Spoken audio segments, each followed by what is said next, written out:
Class 12 biology. देखिए आज हम आपको मॉडल पेपर से संबंधित कुछ क्वेश्चन बताएंगे और हमने आपको बताया था कि आप जो है एक मॉडल पेपर ले लीजिए और उस मॉडल पेपर को लेकर के उसको सॉल्व करिए और उसमें जो अगर कोई दिक्कत होती है उसके लिए एक अलग से आप कॉपी बना लीजिए। उस कॉपी में बना करके कई साल के मॉडल पेपर लेकर के उसको आप सॉल्व करते रहेंगे और उसको लिखते रहेंगे तो आपको आसानी होगी। अब इसमें मैं आज आपको जो मॉडल पेपर हमारे पास है तो वह राजीव प्रकाशन की जो है क्वेश्चन बैंक है, विद्या का क्वेश्चन बैंक है। उस क्वेश्चन बैंक में जो पहला जो मॉडल पेपर है वो आप देखेंगे इसमें दिया है। उस क्वेश्चन बैंक में पहला जो मॉडल पेपर है जो इसमें आप देख लेंगे वह मॉडल पेपर आप दिया है। तो इसमें पहला क्वेश्चन दिया गया है मॉडल पेपर के अंदर, शैलिया में परागण होता है। देखिए शैलिया हमने आपको बताया था जब हम पढ़ा रहे थे, उसमें बताया था कि शैलिया जो होता है ये पुष्प होता है। शैलिया यह एक पुष्प होता है, शैलिया में परागण होता है, परागण होता है। यह तो शैलिया में जो परागण होता है वह कीट के माध्यम से होता है, क्योंकि इसका आंसर होता है, ये हमारी क्वेश्चन हो गया, इस क्वेश्चन का आंसर होता है वह कीट के द्वारा होता है। मतलब कीटों के द्वारा जो है शैलिया में परागण की क्रिया होती है। और हमने बताया कि शैलिया जो होता है एक प्रकार का पुष्प होता है जो द्विओष्ठी होता है, ऐसे मतलब दो ओष्ठ की तरह बने होते हैं। जब कीट जो होता है जब बैठता है तो परागकण उसके बॉडी पे क्या होते हैं, चिपक जाते हैं। इसके बाद जब वो दूसरे पुष्प पे जाता है, यह शैलिया के पौधे पे जब जाता है तो वह परागण की क्रिया कीटों के माध्यम से हो जाती है। तो शैलिया में परागण जो होता है वो कीट के द्वारा होता है। इसके बाद दूसरा देखिए क्वेश्चन है जो जूलॉजी का क्वेश्चन है, टर्नर सिंड्रोम के निम्नलिखित में से कौन सा संकेत सही है। तो टर्नर जो सिंड्रोम होता है उसमें एक गुणसूत्र क्या होता है, कम होता है। जैसे जो होता है सामान्यतः जो 46 गुणसूत्र पाए जाते हैं वहाँ पे जो है 45 गुणसूत्र पाया जाता है। तो जो 45 गुणसूत्र होता है उसमें जो होता है कि वह होता है क्वेश्चन क्या वाले है कि टर्नर सिंड्रोम में गुणसूत्रों की संख्या होती है। टर्नर सिंड्रोम में गुणसूत्रों की संख्या होती है, गुणसूत्रों की संख्या होती है। ये तो इसमें देखिए क्या होता है कि जो एक एक्स क्रोमोसोम होता है उसमें जो है गुणसूत्र क्या होते हैं, नहीं पाए जाते हैं। तो यहाँ पे हम लिखेंगे कि जो होते हैं इसमें जो टर्नर सिंड्रोम जो आपका विकल्प दिया है वह आंसर से होगा यह एक क्रोमोसोम जो होता है कम होता है, इसमें 45 गुणसूत्र क्या होते हैं, पाए जाते हैं टर्नर सिंड्रोम के अंदर। इसके बाद अगला दिया है एड्स रोग का कारक। क्वेश्चन अगला जो है वह एड्स रोग का कारक आप जानते हैं। एड्स रोग होता है वह विषाणु के द्वारा होता है। यह जो है रोग कारक है इसके द्वारा है, विषाणु के द्वारा। ये जो है विषाणु के द्वारा होता है। यह इसके बाद चौथा क्वेश्चन दिया है आरएनए अणु में थायमिन विस्थापन होता है। आरएनए अणु में थायमिन विस्थापन किसके द्वारा होता है, आरएनए अणु में थायमिन विस्थापन होता है। थायमिन विस्थापन होता है किसके द्वारा होता है, यूरेसिल के द्वारा होता है। आरएनए जो होता है वह थायमिन के स्थान पर यूरेसिल पाया जाता है। ये जो होता है उसका आंसर हो गया। तो बहुविकल्पी क्वेश्चन हो गया। अब देखिए इसमें जो होता है बहुविकल्पी के बाद जो होता है आपका क्वेश्चन दिया है कि अविशेष जनन की परिभाषा लिखिए। एक उदाहरण दीजिए। देखिए अविशेष जनन का मतलब होता है बिना निषेचन के, जब सीधे मतलब बिना जो अंड होते हैं या जो मादा युग्मक होते हैं उनमें बिना निषेचन के या सूत्री विभाजन के ही सीधे जो है जीवों का जब निर्माण हो जाता है तो वह कहलाता है अनिषेक जनन कहलाता है। जैसे जो मधुमक्खियाँ होती हैं, तितलियाँ होती हैं, इसमें अनिषेक जनन की क्रिया होती है। इनमें बिना निषेचन के ही मादा युग्मक से या इसमें बिना सूत्री विभाजन के ही मादा युग्मक से जो है सीधे जीवों का निर्माण हो जाता है। तो वह जो होता है अनिषेक जनन की क्रिया कहलाती है और यह मधुमक्खियों, तितलियों आदि में क्या होता है, पाया जाता है। ठीक है। अब इसके बाद कह रहा है, देखिए डाउन सिंड्रोम क्या है। तो ये जो है आपको जूलॉजी में लिखाया गया होगा, जो जूलॉजी वाला होगा वो आप अपने से पढ़ेंगे, उसको देखेंगे। हम केवल बॉटनी का बता दे रहे हैं। डाउन सिंड्रोम क्या है, कोडान AUG के 2 कार्य लिखिए। मानव के लिए लाभदायक 2 कीटों के वैज्ञानिक नाम लिखना है। तो ये आप जो है जूलॉजी वाले कॉपी से आप देख करके लिखेंगे। इसके बाद आएगा DNA का रासायनिक चाकू क्या होता है। देखिए DNA का रासायनिक चाकू जो होता है, हमने आपको बताया था मॉलिक्यूलर सीजर, प्रतिबंधन एंडोन्यूक्लिएज। जो है आपका क्वेश्चन है DNA का रासायनिक चाकू। DNA का ये क्वेश्चन है, वह DNA का रासायनिक चाकू, रासायनिक DNA का रासायनिक चाकू कहते हैं। ये देखिए क्या होता है, तो हमने आपको पढ़ाया था, इसका आंसर बताया था कि होते हैं प्रतिबंधन एंडोन्यूक्लिएज जो एंजाइम होता है, प्रतिबंधन एंडोन्यूक्लिएज, प्रतिबंधन एंडोन्यूक्लिएज ये जो एंजाइम होता है वह DNA का रासायनिक चाकू कहलाता है। प्रतिबंधन DNA का रासायनिक चाकू जो है प्रतिबंधन एंडोन्यूक्लिएज एंजाइम को कहते हैं। अगर आपसे पूछा जाए DNA का रासायनिक चाकू या मॉलिक्यूलर सीजर किसे कहते हैं, आणविक कैंची किसे कहते हैं, तो आप बताएंगे कि जो DNA की आणविक कैंची जो होती है वह प्रतिबंधन एंडोन्यूक्लिएज एंजाइम कहलाता है। ठीक। और इसके बाद जनन की अच्छी विधि कौन सी है और क्यों है, ये पूछा जाए तो आप बताएंगे जनन की अच्छी विधि जो होती है वो लैंगिक विधि होती है। क्यों होती है, क्योंकि इसमें नर और मादा जो अलग अलग युग्मक होते हैं उनके लक्षण जो होते हैं, उनके गुण, उनके कैरेक्टर मिल करके एक नए लक्षण को विकसित करते हैं। तो उनकी संतति में जो होता है वह नए लक्षण क्या होते हैं, विकसित होते हैं, जिसके कारण उसके अंदर विभिन्नताएं क्या होती है, पाई जाती है।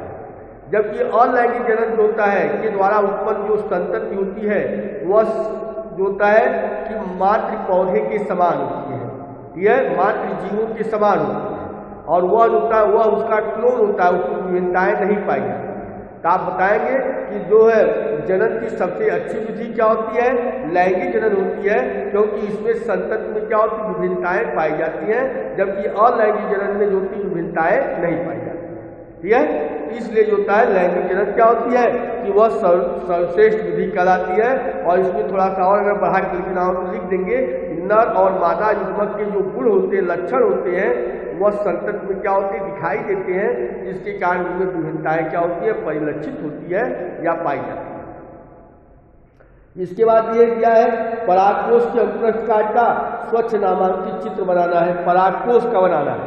देखिए परागकोश का वो फिगर आप बनाएंगे इस तरह, ये जो फिगर बनता है वह फिगर जो है आपको क्या करना है, बनाना है।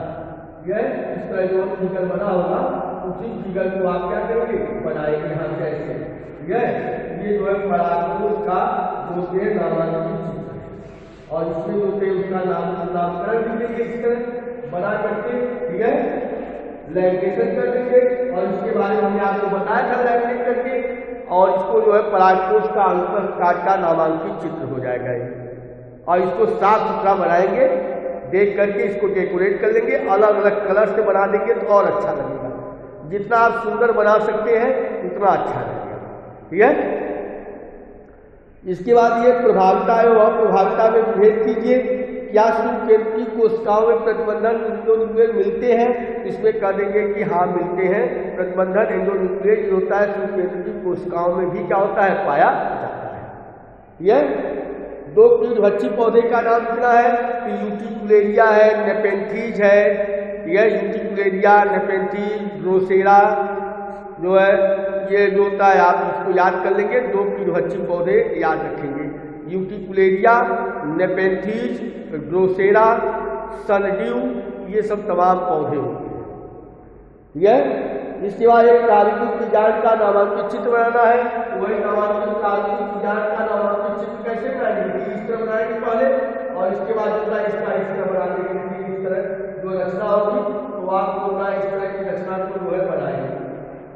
यहाँ को होगा इस तरह जो है स्ट्रक्चर हो जाएगा और इस तरह बना देंगे आप, और इसके बाद इसको जो है यहाँ पे इस तरह रचना बन जाएगी, यहाँ पे होता है, और इसके बाद यहाँ पे इस तरह जो पे बनाएंगे इसको जो है, और इसका नामकरण कर देंगे, सबका नाम लिख देंगे कि कहाँ पे प्रतिरूप कोशिका होती है, कहाँ पे कौन सी कोशिका पाई जाती है, तो वह दोनों उसका फिगर हो जाएगा। इसके बाद आ जाएंगे, देखिए जैव उर्वरक क्या होता है, कृषि में इसका क्या महत्व होता है। तो जैव उर्वरक हमने आपको बताया था, जैव उर्वरक जो होते हैं, जो ऑर्गेनिक जो होता है, इसे आप देखते होंगे जितने भी किसान होते हैं, जो फार्मर होते हैं, वो क्या करते हैं कि जैसे सनई है, ढैंचा है, या घर से निकलने वाले जो छिलके होते हैं, उनसे जो होते हैं खाद तैयार करते हैं, और वह खाद जो होती है वह वातावरण को प्रदूषित नहीं करती है। मतलब जो व्यावसायिक खाद होता है, जो व्यावसायिक उर्वरक होता है, उस व्यावसायिक उर्वरक के स्थान पर जो जैविक खाद का प्रयोग किया जाता है, जिसके अंदर एजोला एक पौधा होता है, वह जैविक खाद के रूप में इस्तेमाल किया जाता है। या सनई है, ढैंचा है, या जो होते हैं कि घर से घरों के जो साग सब्जियों के जो छिलके होते हैं, उनसे जो खाद तैयार की जाती है वह जैविक खाद होती है, और वह वातावरण को प्रदूषित नहीं करती है, और उससे मृदा की उर्वरा शक्ति बढ़ जाती है, और जब बढ़ जाती है तो पैदावार क्या होती है, फसल की पैदावार अधिक होती है। तो ये मतलब होता है जैविक खेती कहलाती है। और इसके बाद देखिए प्लाज्मिक क्या है, प्लाज्मिक वेक्टर पर टिप्पणी लिखना है। तो प्लाज्मिक क्या है, जीवाणुओं की जो वृत्ताकार सर्कुलर, मतलब जीवाणुओं में पाए जाने वाले अतिरिक्त वृत्ताकार जो डीएनए खंड होते हैं वह प्लाज्मिक कहलाता है। मतलब जीवाणुओं में पाए जाने वाले अतिरिक्त वृत्ताकार डीएनए खंड को हम क्या कहते हैं, प्लाज्मिक कहते हैं। और प्लाज्मिक जो होता है वह वेक्टर के रूप में काम करता है, वाहक के रूप में काम करता है। इसके बाद बीटी फसलों पर टिप्पणी लिखना है। देखिए बीटी जो होता है क्या है, बीटी मतलब बैसिलस thuringiensis है। ये एक प्रकार का जीवाणु होता है जो मृदा में पाया जाता है, और इस जीवाणु जो होते हैं इसके डीएनए को निकाल करके हम किसी भी इच्छित पौधे के अंदर उसको समावेशित कर देते हैं। जब समावेशित करते हैं तो उस पौधे के अंदर इस जीवाणु से लड़ने की क्षमता क्या होती है, विकसित हो जाती है। तो इस पौधे को पीड़कनाशक, कीटनाशक आदि दवाओं की आवश्यकता नहीं पड़ती है। तो इससे उत्पन्न जो पौधे होते हैं वह बीटी पौधे कहलाते हैं। जैसे बीटी कपास है, बीटी बैगन है, बीटी टमाटर है आदि होते हैं, यह और ये तैयार किए जाते हैं, और इस तरह जो होता है वह बीटी फसलें कहलाती हैं। एंटीबायोटिक पर टिप्पणी लिखना है।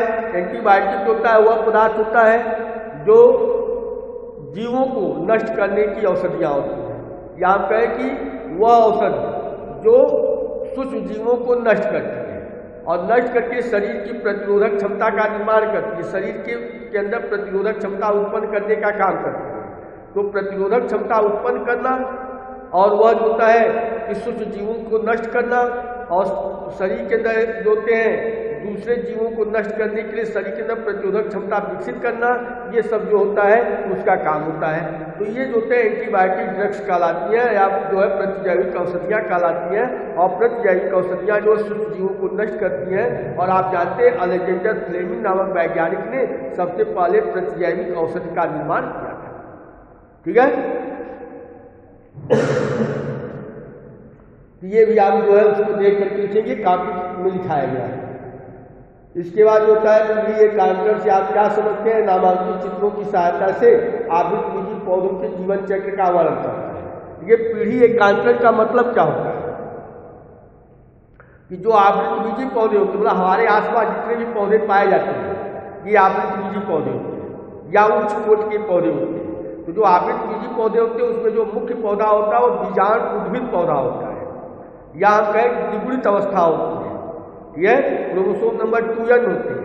तो जब द्विगुणित अवस्था के बाद अगुणित अवस्था आती है या बीजाणुद्भिद अवस्था के बाद युग्मकोद्भिद अवस्था आती है तो उसे हम पीढ़ी एकांतरण कहते हैं। और यह पीढ़ी एकांतरण की क्रिया चलती रहती है। जैसे मेन पौधा होता है, मुख्य पौधा होता है, जड़ तना पत्ती होती है, यह उसके ऊपर नर और मादा युग्मक पाए जाते हैं और नर और मादा युग्मक की संलयन की क्रिया होती है, युग्मनज बनता है। युग्मनज के बाद जो होते हैं कि अर्धसूत्री विभाजन की क्रिया होती है और अर्धसूत्री विभाजन के द्वारा जो होते हैं कि वह अंड और होते हैं परागकण और होते हैं कि जो है मादा युग्मक होते हैं वह अलग होते हैं। तो इस तरह जो होता है वह क्रिया चलती रहती है और नए जीवों का निर्माण होता रहता है। तो गेमेटोफाइट, स्पोरोफाइट अवस्था के बाद गेमेटोफाइट अवस्था का आना जो है वह पीढ़ी एकांतरण की क्रिया कहलाती है। और यह जो होता है पहले वाले चैप्टर में जो होता है दिया है, फिगर दिया होगा, आप देखेंगे जो काका प्रकाशन की बुक है उस में जो है आपको वह फिगर बना करके दिया होगा, पूरे 1 पेज का फिगर होगा। तो उसमें आपको जो है पीढ़ी एकांतरण को पढ़ाना है और दर्शाना आपको है। वह पीढ़ी एकांतरण की क्रिया होगी, उसका फिगर होगा और पीढ़ी एकांतरण के बारे में आपको लिखना है। इसके बाद जो है प्रोटीन संश्लेषण का वर्णन करना, आनुवंशिक कार्य से करते हैं वर्णांधता का, ये सब जो होता है बिलोजी का पोषण है। तो आप देखिए बिलोजी और बाटरी का पोषण इसमें मिला करके है। तो जो बाटरी का पोषण होगा वही हम आपको समझा पाएंगे। बहुविकल्पी तो मान लीजिए बता देते हैं, लेकिन जो होता है बाकी पोषण जो होते हैं आपको बिलोजी वाले सर से पूछना पड़ेगा। ठीक है, आज के दिन इतना है।